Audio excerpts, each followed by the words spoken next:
Hello, Sipsters. Welcome back to the Sippin' on Stories podcast with me, Mandy Corey, your host. I'm so delighted that you're here.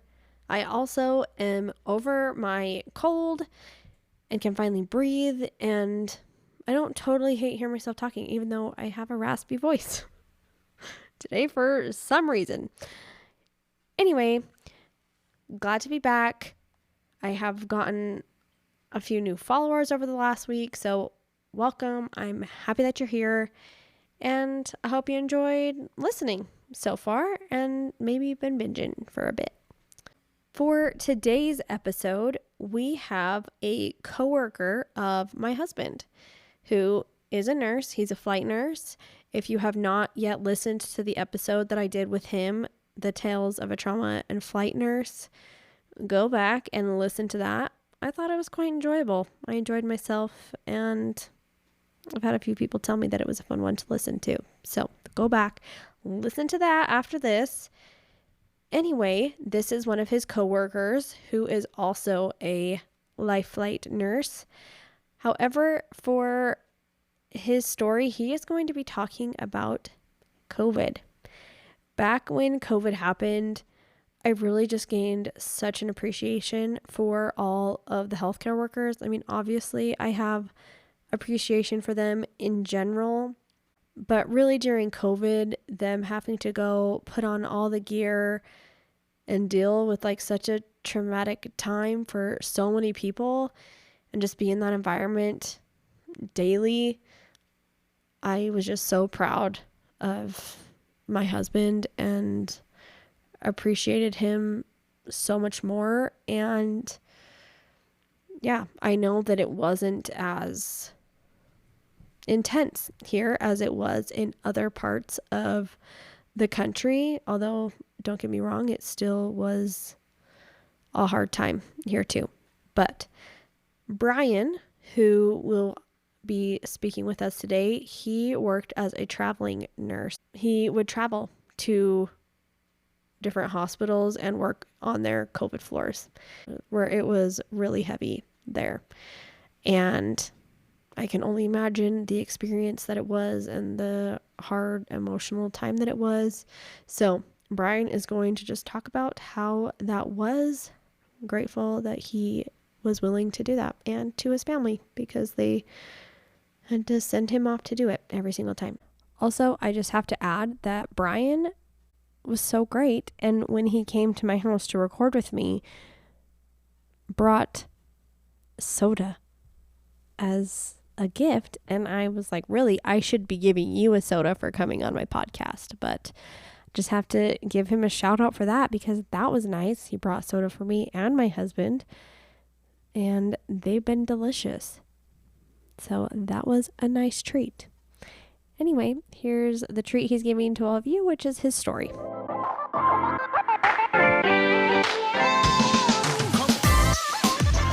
Today we have Brian, who works with my husband as a nurse. Do you want to say who you work with? We work with a local a flight company, basically kind of like Life Flight. So EMS transport. He's a nurse and I'm a nurse, and occasionally we get to fly together, which is awesome. Those are his favorite days when you get to work well. together. Yeah. So Brian is here to tell us about his time working during COVID, correct? That's what you're working the that's COVID. what I hear. Yeah. Yeah. So looking forward to that. But first, Brian, we've got to ask you what your favorite drink is. Without question, favorite drink and almost my blood type is the White Monster. I'll take any sugar-free Monster, but that's king. Absolutely. Yep. He's got one with him right now. They're pretty good. Brian, I'm just going to let you start talking. Okay.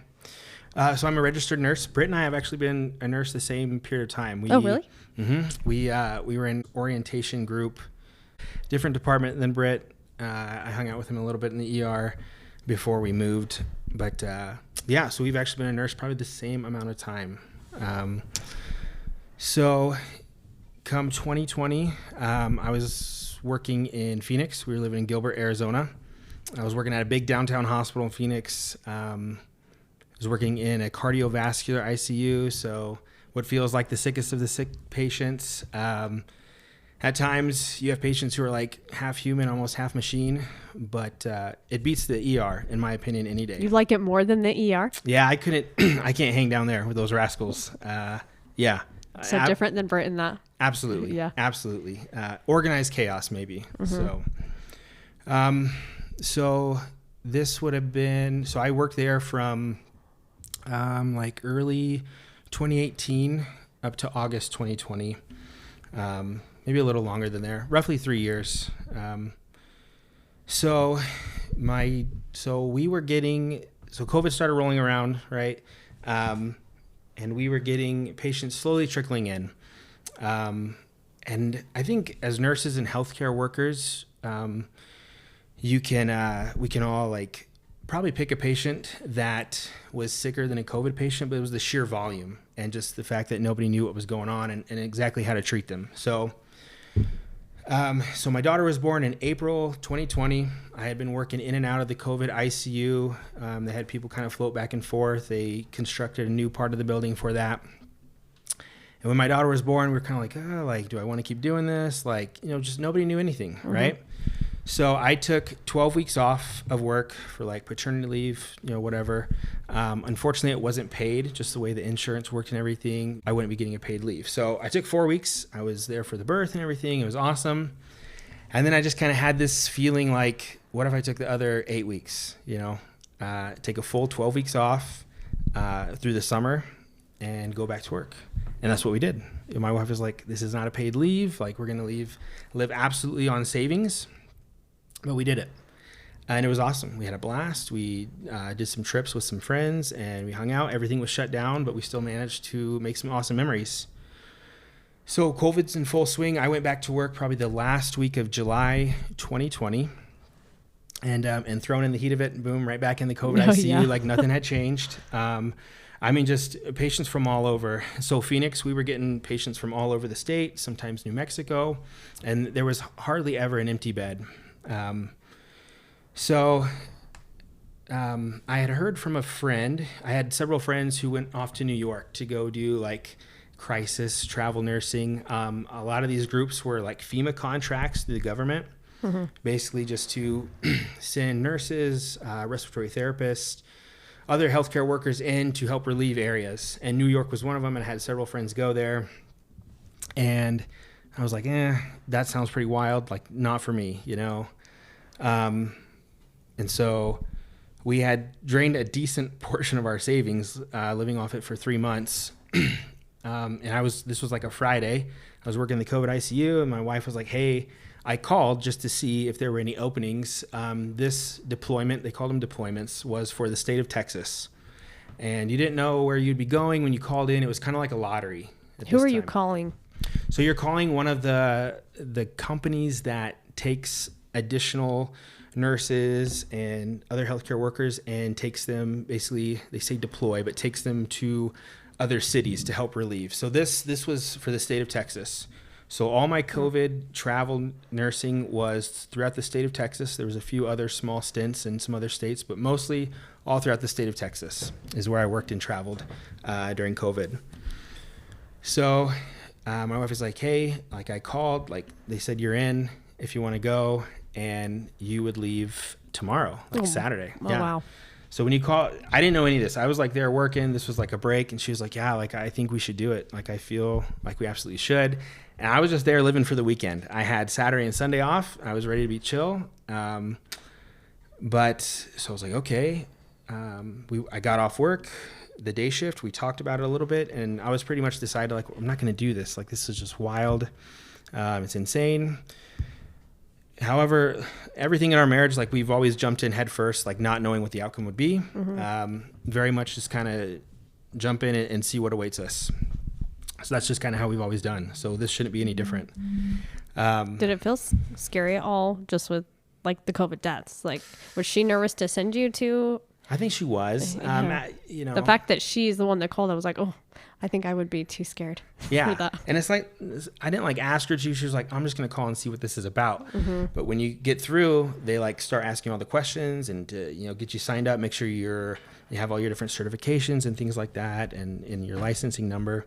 So I called them back, and then I gave them the rest of my info. And I pretty much went to bed like, no, there's no way I'm doing that. Mm-hmm. Even though technically on paper I was signed up to be in Austin. My first area was Austin, Texas. Woke up that Saturday morning, and I don't know what had changed, but we just kind of had a little powwow, and we were like, yeah, absolutely, full send, let's do it. So we bought a plane ticket for Austin, Texas that morning. They required you to have black scrubs, so went out and bought like black scrubs with what very little money we had left. And my daughter was barely even 3 months, maybe. She was born April 25th. She's your third, right? She's our third. So you had three kids. Yeah. So, practically leaving a new baby and other kiddos at home. My others would have been 2 and 4. So they dropped me off at Sky Harbor Airport in Phoenix, and that was that. I had like 2 bags. And then I was in Austin, Texas a little later. And so I kind of love the unknown. I thrive in it. I like it a whole lot. But as I was boarding a plane with connections and things like that, I was just scrolling through the feed of social media, and I have no idea what awaits. Like, I don't know what hospital I'm assigned to. I don't know. I signed up for like COVID ICU. They could throw you anywhere. They could throw you into an ER, ICU, just wherever. Mm-hmm. You're at the mercy of essentially the government. Like, these are government contracts that these people are doing. But a random scripture came up on my feed, and it said, "All these things shall give thee experience and shall be for thy good." I was like, okay, maybe I need that little pep talk. Mm-hmm.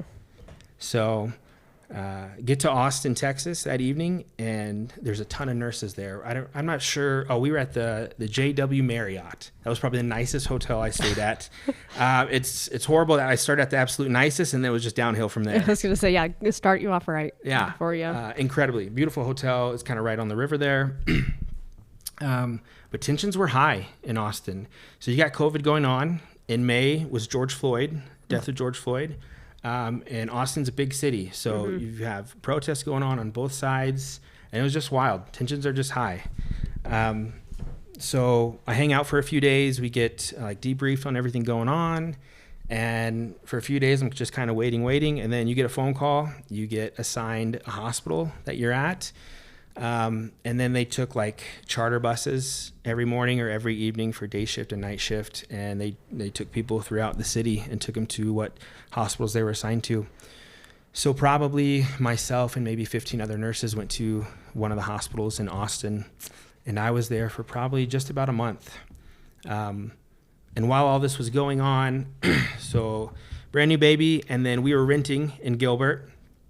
And we had just gotten a notice, probably end of July, beginning of August, that it would have been in July, that we have a 30-day notice to either purchase the home we're renting or find somewhere else. Because they want to sell it? Yeah, they want to sell it. The market's hot. They want to Mm. sell it. So my favorite phrase, hey, we'll figure it out. I'm sure my wife loves hearing that. That's I would hate this. Dude, we're going to figure it out. It's going to work out. So I had no idea how. But new baby, family's young. I'm going off. I have no idea what I'm going to be doing. I know how to nurse. I know that. But, we're fighting a new disease. And then I got to figure out living situation soon. So that was kind of the first area. I mean, it all worked out. I was there in Austin for 4 weeks, for 1 month. And I came back home after that. We had some friends living in Idaho who had a duplex that rented it out to us super cheap. We knew them from the past, so they're really good friends. And then we pretty much lived in Idaho since then. We've moved around a few times, but after that, so I guess going back, I was working in Phoenix, right? And then I got a call to, my wife got me into this deployment, right, for COVID. Saturday morning, I woke up and I spoke to my manager. I'm like, hey, this is everything that's going on. I told her about the house and just kind of everything. And hey, I hate to jump ship, but I got to do what I got to do for my family. And she was like, yeah, absolutely. Almost like you won't be missed, but not at all. Mm-hmm. I love that ICU manager. Very understanding though. And I had her blessing. And so pretty much from that, for 2.5 years, I just did the COVID ICU travel. And it was very much a lottery. Like it got pretty popular. And so when you called in, it wasn't always a guarantee. You would be on the phone. They would announce it on social media. And then sometimes you'd be on the phone for over an hour, just waiting a busy signal, or, you'd be kind of on hold and you'd speak to someone and then they'd tell you where you're going and you'd have to be in that city by 10 p.m. the next evening. So it's pretty wild. Yeah. And so that was based here. You would fly out. Correct. Most of the time I would drive down to Salt Lake, keep my car at a buddy's house, and then fly out of Salt Lake International to whatever city I was in. Was there anywhere that you were going like frequently to that spot, or were they all different? They're mostly different. I went to San Antonio twice, 2 separate different times. And then the other cities I went to, I haven't written down somewhere, but I was all over the state. I was in Amarillo, which is incredibly north. I was in Pharr and Brownsville, which are almost across the street from Mexico, El Paso, New Braunfels. So I went out I think 8 times and was in 8 cities or 7 different cities, San Antonio twice.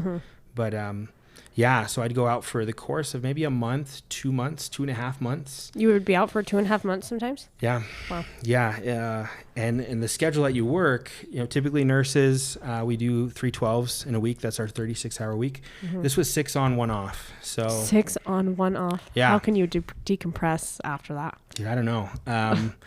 I'd get to a hotel. Were they still 12-hour shifts? They were 12-hour shifts. Oh Absolutely. But yeah, if you had patients there, you typically have them the next day. You'd have them your whole run unless they died or something happened, or and then you'd have your day off and then you'd back at it again. As an insane mental game. The whole thing, it's just all, just a mental game.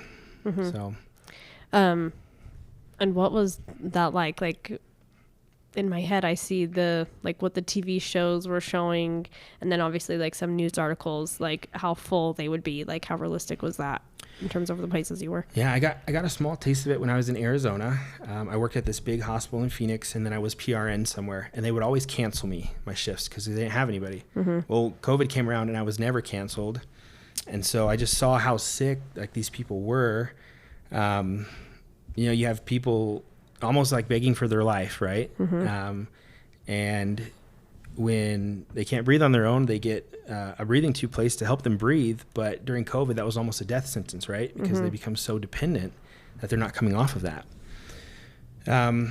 So you'd multiply that by, 100, and some of these hospitals in Texas were small, some were major university hospitals. So but pretty much if you were working on a COVID unit, all your patients would be intubated or on 2 different oxygen devices, maybe like a face mask or, like a high flow type of oxygen. So when there wasn't room in the ICU, we would try to find our, quote unquote, least sick patient and send them out. But you almost knew they were going to come back, because the other floors just don't have the resources or, or the time to be checking on everybody like that. Everybody's so sick.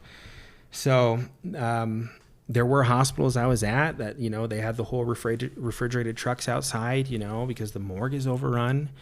Some places we ran out of patient body bags. So we were using like the hefty, essentially garbage bags, right? You try to do that with as much dignity as you can for the patient, but it's wild, the Wild West. You're choosing different resources for different patients and weighing different outcomes. So it was pretty much like that all throughout the time traveling. And would you say a majority of your patients were dying, or would you see a lot of them recover? It was rare that I saw anybody they say graduate the ICU or leave. There's a few that may not be on a ventilator, and so we had to make room for somebody else. So they would go to like a step down unit, but they would almost always come back. So no, I can't say I saw, it's pretty rare. There was a few, and I didn't physically see them because it was either my off day or I was already back home and I had friends text me their outcome, but it was rare. It was incredibly rare. How were you dealing with it afterwards? Were you just holding it all in, or was it emotionally challenging? Or were you just kind of powering through every day? I think in times of like fight or flight mode, right, and in times of like trauma, just whatever trauma people have in general, a bear attack or significantly worse things, you're not really thinking at that time, how am I going to deal with this? You know, who am I going to talk to about this after? Or man, I have a great story. How am I going to get over this? You're just kind of in survival mode. When I'd get to my assigned city and my hotels, I would write down my goals and different quotes that I liked and kind of put them up all over the walls. Goals as far as like just in everyday life goals, or like for work? Just things for the future, things for my family. I'd write down my family's names and put them, over the hotel. I probably look like a madman, but I had my rhythm. And I would say maybe worse than seeing the death was the isolation, because I made some friends. I made some really close friends, and we still talk sometimes. But you're not really hanging out, right? Yeah. You're seeing them you're going on a bus to work with them for 12 hours, and then you're coming home and you're doing it all over again. And night shift was probably the worst, but just because you just get totally thrown off to begin with. But yeah, you're not really decompressing at all. You're just going through it over and over again. And then you get to your hotel room and, it's almost like Tom Hanks. I'm talking to Wilson. I have my pillow there and I'm just like, hey man, this is what's going on. So yeah. And then, so I come back home, and then people are asking you like, hey, I hear this is what you're doing. Like, is this real? Like, what are you seeing? Like, I don't know. I'm not sure I can fully buy into it. Yeah. Cause here, it was obviously here, but it was not like it was other places. So. Right. And I think everywhere was pretty maxed on resources and staff, and everybody's just like incredibly tired. We're fighting something we've never done before, and then we don't know when it's going to end. So everybody was pretty spent, but I think the isolation is one. I wasn't going to work with people that I knew and had that rapport with, and then I'm seeing the same thing over and over again. I've talked to friends, and it's kind of like going to a war, like in a sense. I mean, not to take away anything from that, but you're seeing death every single day. There's no end in sight, right? And you just keep going. You get punched in the face, and you just go sleep in your hotel room, and you come back and do it again. And there's almost like you'd have hope for these patients, but you just don't see it either. Like, it's not there. So that was pretty tough, just the isolation part. In fact, I was talking to my wife, Jess, about it some, and there's no home cooked meals. Like, I didn't buy an air fryer. I should have done that in my hotel and air fried it up, but it was almost always DoorDash, Uber Eats. No home cooked meals. And then as weird as this sounds, really no like physical connection, no like a hug, when I come home. That doesn't sound weird to me. Right. Yeah. Usually I come home from a 24-hour flight shift. My kids are running up to me. My wife's there. Awesome. Beautiful.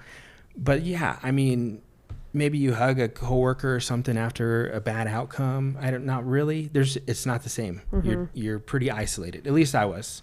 And that's just a mental game to get over with. So. And how was Jess doing during the times you were gone? She's very much a single mom. Absolutely.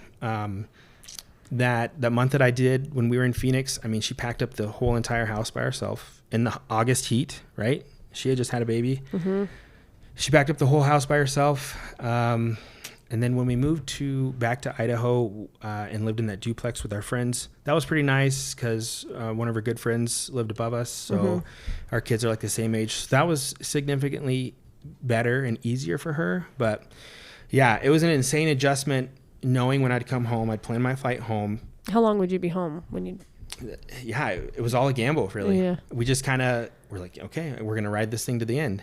And so when I get through this lottery or calling in, I'd be like, you know what? I feel like a month at this time. Let's do it for a month and let's see what happens. Sometimes longer. And so we just get a feel for it. I was probably home longer than she would have liked. Like, I would have been home for maybe 2 months, 2.5 months at a time, which was nice. That was the benefit of it. I could be home when I was home, but going out, I would be home for quite a while. And so Jess very much had a schedule and a regimen for the kids. Like, that was all dialed in, and me coming home threw it all off, for at least a week or two. Yeah, and I understand that. Yeah, absolutely. Yeah. So it just kind of threw it off. And the last area that I went, San Antonio, again, was my last city. I was out there for maybe 2.5 months, and Jess and the kids actually drove from Idaho to Texas, and they were there for a while. Oh, they were? Mm-hmm. Yeah, and I hardly got to see them, but I worked nights, so I saw them on my off day, and then I saw them in the morning for breakfast and stuff, and we did some things during the day, and I was probably very much just like a zombie. But that was awesome. That was kind of gave you the juice to keep going and doing more.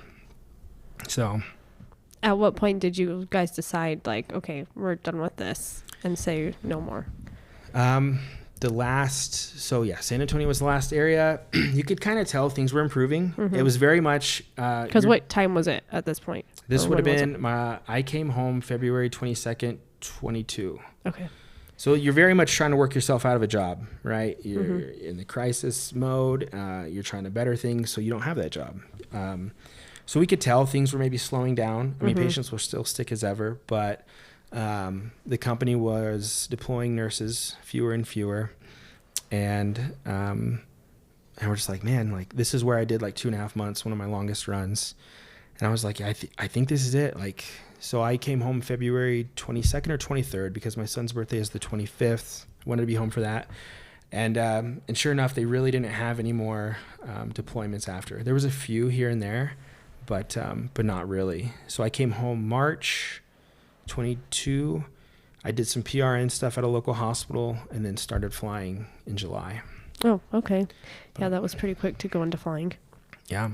And the draw to it was because they were paying substantially more, right? Yeah, I get it. Like, essentially we're doing the same thing as staff, but there were definitely some like overrun areas where there's just, that's the thing of it, like if you're going to do the same thing, are you going to, stay where you're at your hospital where you still don't have resources and they're trying to figure out a compensation ladder, or are you going to go do what's best for you? I hate saying that. There's not much of like a team, value in saying that, but I had a young family. I had to find a place to live. The compensation was there, but at the same time, like, I was with a few nurses out there who just who couldn't last. They had maybe they had ICU experience somewhere down the road, but they were like doing med spa aesthetic stuffs at the time, or working in a doctor's office, and it sounded good to them, and they lasted maybe a day or two. It was there was a price that you took with that compensation, I guess you could say. Well, so. And obviously you were needed where they were sending you, or was it? Otherwise, it wouldn't have been a job opportunity. For sure, absolutely. And then when you were done, did you find that you were like dealing with traumas after that? Did you have any? I'm sure. Yeah. Yeah, absolutely. I have no doubt. Yeah. I mean, obviously as a nurse, you see traumatic stuff for sure in your job now, or, in a hospital. It wasn't just COVID that was traumatic. You see it all the time, but was it, this was different. Did it feel heightened? Yeah, it felt this hit different in the fact that, you saw it all the time, right? You saw death or pretty close to it, because we would intubate patients daily, and you knew that wasn't going to turn out good. I don't know if I ever saw someone come off a ventilator. Maybe I can't remember or recall. So you saw that. If somebody was with it and able to talk before they were being intubated, you'd be explaining things to them. But they're like, hey, am I going to see my kids? Am I going to see my family again? I want to say goodbye. Because their families, they're not allowed in. For sure. They're not allowed in. I mean, again, the isolation for both the providers and then the families. It was insane. Before things were at the height, in Phoenix, they would allow a family member, for like a non-COVID patient, they would allow one family in bedside for like an hour. Sometimes we withdraw care, on patients, and they would allow just one family member at the bed for 1 hour, and they were so strict about that. I remember I had... Did they have to put on like all the... Well, I had a non-COVID patient. I wasn't but we were withdrawing care. The family had decided to do that, and this was my first... So I wasn't doing like actively traveling yet. But so it was a non-COVID patient. I think they gowned up. I'm not sure. We weren't in the COVID ICU, but... So we're withdrawing care. I explained everything. and it's like this patient's daughter. And then this was my first experience with like FaceTiming like the family. So like here I am on a screen, you know, or they're on a screen trying to be so personable with them. And then like the daughter's here. It was just wild. And then, you know, I did that all throughout my travels. Some ground level floors would have like family come outside the window. It's just, I don't know. It was incredibly, I don't know if inhumane is the right word, but it's not like humans were supposed to interact, right? Yeah. And like, man, who are you to say like, no, you can't come say goodbye to your family member? That was horrible. Yeah, you're trying to like talk people through an iPad of what you're going to do and what to expect. And then you multiply that by, you know, however many you're doing all the time. So that was pretty tough. I worked with an awesome group of people. You make pretty close friends. And then you just bond in general with people that I work with now. So, I think probably at the height of it, going back and forth and traveling so much and being with my family, very much out of that chaos, but still having it there in my mind. Plenty of sleepless nights. Jess was like, you're like yelling and talking in your sleep again. Really? So who knows, but, yeah, clearly had some lasting effects sometimes. Oh, I'm sure. Yeah. I'm sure still today, but I think for the most part, it's squared away. And did you ever get sick yourself working? We did. I wouldn't say it was from working. I was home during like one of my breaks and yeah, sure enough, like we felt sick. I think my wife had like made homemade cookies and we couldn't smell anything at all. It's like, telltale sign, yeah. This is so weird. Like the cookies are right here in front of me. What the heck? Yeah. So yeah, we were sick for a few days. I maybe it was from my travels because my wife got sick before me, but I don't know. It was really weird. You see that every day and you know, you don't get sick, but did it make you nervous at all after being in those COVID units? I don't think so. I think it just kind of became the regular schedule. You know, you wear your mask and gown and that's another thing too. Like when this first came out, policies and protocols were changing daily. Yeah. I remember Britt saying that. Yeah. What? It's like, So, I mean, who knows? No one knows what's right. Absolutely. What they're doing. You're a roll of the dice, but, yeah, so very much in the beginning, like I kind of decided to take those 12 weeks off. I wasn't expecting COVID to be completely gone, but we're like, is it going to affect the baby? You know, like all these things that are kind of unknown. Yeah. And then you're thrown, because I worked in the COVID ICU in Phoenix before she was born. And then you just kind of get to it and that just becomes your everyday life. So, yeah. Yeah. Well, it's a crazy experience. Yeah, there was fatigue all around. Like it became easy to maybe miss something just because, you know, all these patients are sick to begin with. Everyone's tired. It's literally the same thing every single day. There's no break, right? You know, that includes codes, that includes rapid response teams. And so I think just the sheer volume and the wondering when this is going to end, like how long can we really do this for, adds to all of the maybe just the mental anguish and then the isolation on top of that. That was a tough one. Yeah, I always felt like Britt, like I never really knew what he was experiencing at work, but I was just so grateful at that time for like him, because I knew how tired he was every single day he would come home, you know, and I just knew in other parts of the country, like it was so much worse. And so, yeah, I can imagine 6 days on, 1 day off. Yeah. And I texted some of my friends today that I was in McAllen, Texas with. I'm like, hey guys, like, what are your thoughts on this? You know, and a lot of them all said the isolation, you know, even down to like newborns being born, like everybody's wearing a mask, like they're not getting that social interaction. You know, patients and families being separated at such a key moment, you know, the passing of a loved one. So yeah, I mean, every single day. And so that's what most of them said. Majority was like, yep, the isolation, both for us, like providing the care, and then like families. So.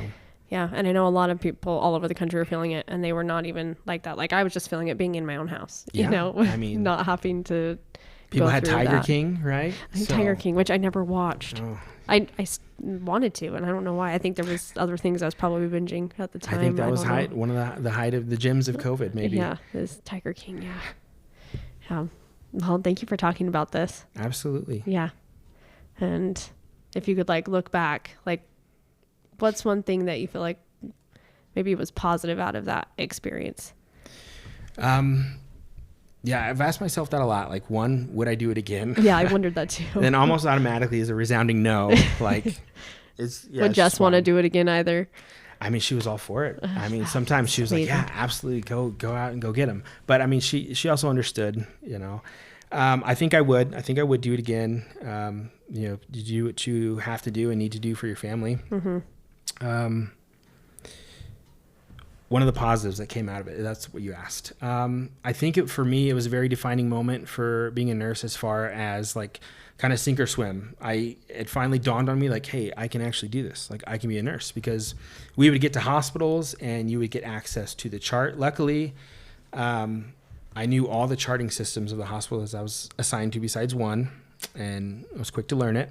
So I already knew the charting systems. You'd get your passwords, you'd get access to the medication cabinets.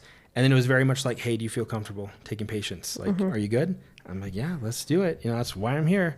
So very much kind of thrown to the wolves, sink or swim mentality for these places. You didn't get really a say in night shift or day shift. I mean, people would fight for it, but I'm like, I'm just here to be here, you know, wherever.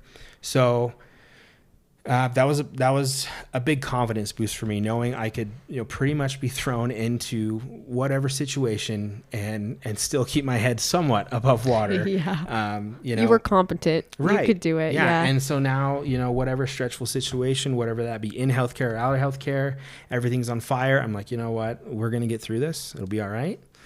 And kind of being a teacher somewhat too, that last area in San Antonio, I was working night shifts. And everyone besides the 2 charges in the ICU was a year or less out. Oh, really? And I get it. You know, people are making better money somewhere else, or some people are just done. Some people are like, I'm retiring. Yeah. This is it for me. So with that, you can't blame them. They had just finished nursing school and are thrown in the heat of COVID. So with that comes on your tiptoes for safety and mistakes and things like this. And they come and ask you a ton of questions because you're, you know, supposedly the experienced traveler. But it was awesome to finally be in that position of like, okay, I got this. I can do this. I'm confident enough to where, you know, I got to teach and mentor a lot of the staff there. So, like Britt was saying before we started, he really does love working with you. He's like, it's great to work with a nurse that knows what they're doing. And about all of that, but we'll get through it. Yeah. We'll get through it. Yeah. Okay. Yeah. That's a good takeaway for sure. So great. Yeah. Thank you for coming on. My pleasure. Yeah. Thank you. It really is interesting to think that it has been years since COVID initially started, and looking at where we are now, sometimes you forget that it was what it was. But man, like just talking about it with Brian again, I just hope that we don't have to go through that again in our lifetime. And yeah, nurses, doctors, like those healthcare workers, they were truly heroes during that time. Still are, of course, but I'm really grateful that people were willing to do that. I thought I would give you just a few updates. All right, what am I sipping on lately, guys? That is the question that I have not answered for a bit. And I would say still the Taylor Swift album. I know there's probably people that don't love it, and that's okay. I don't think you're a bad person if you don't like Taylor Swift. I'm not that intense. But it has been pretty enjoyable for me to listen to. As you all know, if you've listened to this podcast at all, I just love music. And so new music that I can just enjoy listening to always makes me happy. I added it onto my running playlist, and that was fun as well. Which, speaking of, I will update you. If you follow my personal social media, then you've already seen, but I completed my half marathon this past weekend, Sipsters, and it was such a good experience. I look back when I initially talked about running the half marathons and how I said every time I run, by the time I get to the end, I'm like, well, that was fun, but I'm never doing that again. Every half marathon that I've done, I've said that. This one, I instantly started thinking, what's the next one going to be? and talked about it with my friend that I ran it with. Shout out Santana. And we talked about, well, would we do that one again? Would we do another one? And it was exciting to talk about that, which I've never felt that way. It was by far the best race I have ever ran. I beat my last marathon, half marathon that I ran by almost 40 minutes and beat my old PR by like 25 minutes. And you know what? I'm just going to brag about myself for a minute because I'm still on a little bit of a high from it. Still really proud of how we did. And I never thought that I would do that. It was under 2 hours. Never thought that I would be able to do that. And we did.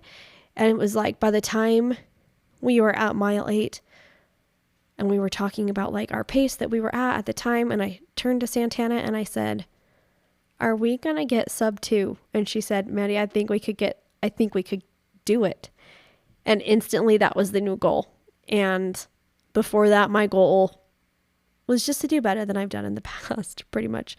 I would have loved to get close to 2 hours, but really didn't know if I'd be able to do that. So it was just a really fun thing to realize that this goal that I thought would be unattainable, like my whole life, was, and then to do it was like I wanted to cry multiple times. It was like, I'm so excited.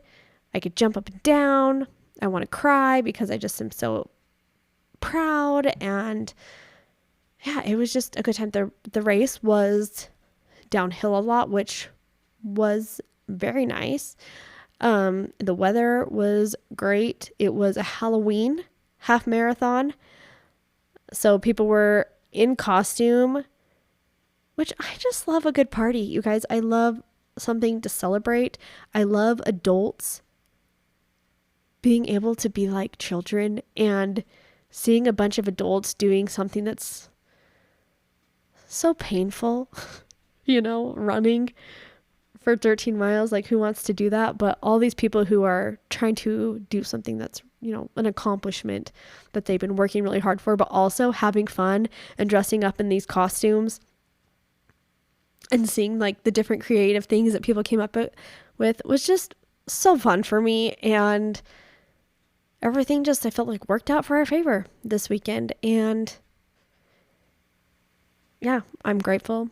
I'm grateful for my friend Santana because she is what helped me, one, decide to set a big goal for myself to begin with, tried to push myself, and then to just be that person throughout the race we were, cheering each other on, and just having that really just makes a world of difference. And to be able to celebrate together and just be happy for each other, it was just such a good time. So I could keep talking about it forever. My husband has heard me talk about it forever. And now you guys are going to hear me talk about it forever. So I'm glad that I could come on here and give you like a positive update. I don't hate my running shoes. When I look at them, I don't want to say never want to put you on. I say, you did good, my friend. You did good. I have some really disgusting blisters on my feet. I can tell you that. I took off my socks and was shocked at what I saw. And I can't really walk, move around, bend over. But yeah, it was a great time. So if you've been wondering, since I've talked about it a few times on this podcast, thank you for just being interested in that. And if not, here you go anyway. So there are a few updates to my life. The next thing is stories. You guys, Sipsters, come to me with some stories. You can text me, DM me on my personal social media if you're friends with me there, or at Sippin' on Stories podcast. DM me, submit your story to my form in my highlights. You can email me at sippinonstoriespodcast@gmail.com. And I'd love to hear from you. or I would love to just interact with you in general. What did you think of this week's episode? What's been your favorite episode? Are there any that you find yourself thinking about sometimes? Because I for sure do. Like, there's definitely the episodes that I'm like, man, remember that story that someone told me? Or, wow, remember that person? Like, that was really cool of them, or whatever. I would just love to have those conversations. I love talking with you guys in my DMs, in the comments, wherever that may be. I think that's all. Go give Brian a shout out for the wonderful thing that he did during COVID, because I think he was definitely a hero in that time. All right. I'll be here again next week for another episode of the Sippin' on Stories podcast. Goodbye, Sipsters.